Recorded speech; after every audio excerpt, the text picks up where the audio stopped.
Once upon a time there was an old miller who had 3 sons. When the miller died, he left his sons a mill, a donkey, and a cat. The eldest got the mill, the middle got the donkey, and the youngest had to take the cat. The older brothers laughed at him, but the cat promised that he would make his younger brother rich if he gave him a pair of boots and a bag. The owner was surprised, but fulfilled the cat's request. The cat immediately pulled on his boots on his hind legs, poured oats into the sack, threw it over his shoulders, and went hunting. In the forest, he opened the bag, threw it on the ground, and hid himself in the thickets. He didn't have to wait long. A curious hare galloped to the sack and climbed into it to feast on oats. And the cat was just waiting for that. He jumped out of the thicket, tightened the sack, lifted it on his shoulders, and went to the royal castle. The king of that country was a great lover of good food. The cat bowed deeply to him, handed the hare, and said that it was a gift from his master, the Marquis de Carabas. The king was pleasantly surprised by this surprise. The cat bowed like a real nobleman and hit the road. Goodbye. The next day he went hunting with the sack again. This time he managed to catch 2 fat partridges. The king was delighted to see another pleasant gift. For several weeks in a row, the cat continued to wear partridges and hares to the king. But he did not say anything about this to his hungry and emaciated owner. Once the cat saw a princess in the palace. She was very beautiful. The cat realized that she would be a wonderful wife for his master. And so the king wanted to finally meet the Marquis. The cat replied that they could find him tomorrow for a walk where the mills were. And he himself ran at full speed to the mill. Seeing the owner, the cat said that tomorrow he will need to swim in the river, and then his life will change. The next morning, as soon as he got into the water, the cat grabbed his clothes and hid them in the bushes. At that moment the royal carriage appeared on the road. The cat jumped out onto the road and shouted at the top of his lungs, "Save me! Help! The Marquis de Carabas is drowning!" Hearing this, the king ordered to pull the Marquis out of the water. The miller's son got very frightened when 2 guards began to drag him out of the river where he was basking in warm water. The king ordered to bring him his silk attire. The miller's son initially refused, but he liked the gold-embroidered clothes so much that he gladly put on the royal outfit. The king invited him to the carriage, where the beautiful princess was sitting. The miller's son was dumbfounded, but without further ado got into the carriage. A minute later, the carriage rolled on through the fields and meadows that belonged to the giant cannibal who lived in a huge castle. The cat wasted no time, and what was the spirit rushed ahead of the carriage towards the meadow, where the reapers were working in the sweat of their brow. He asked them to say that these fields belonged to the Marquis de Carabas, otherwise the evil cannibal will eat them. Before the astonished reapers could reply, the king's carriage pulled up. And when the king asked whose meadows they were, they answered in a friendly chorus that these fields belonged to the Marquis de Carabas. Meanwhile, the cat went straight to the man-eater's castle. With feline dexterity, he jumped over the stone wall and made his way into the castle. The cannibal was sitting at a large table laden with various dishes. Seeing the Puss in Boots, he was greatly surprised at such impudence. The cat began to tease the giant and said that he could not turn into a lion. Before the cat had time to utter these words, the cannibal turned into a huge lion with a shaggy mane.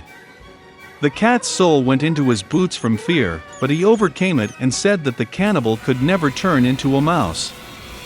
The terrible lion disappeared, and a small mouse appeared in its place. And that was all the cat needed. In the blink of an eye he caught up with the mouse, caught it, and ate it.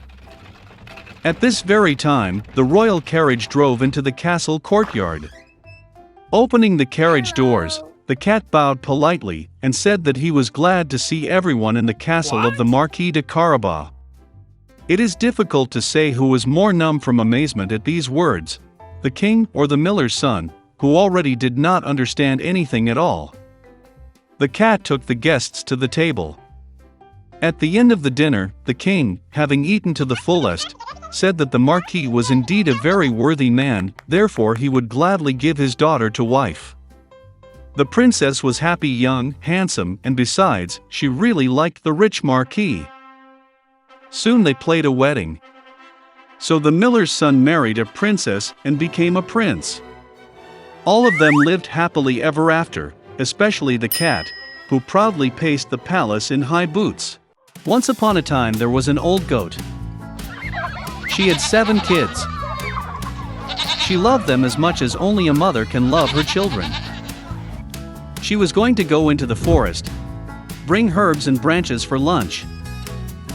She called all her children and warned them to be afraid of the evil wolf.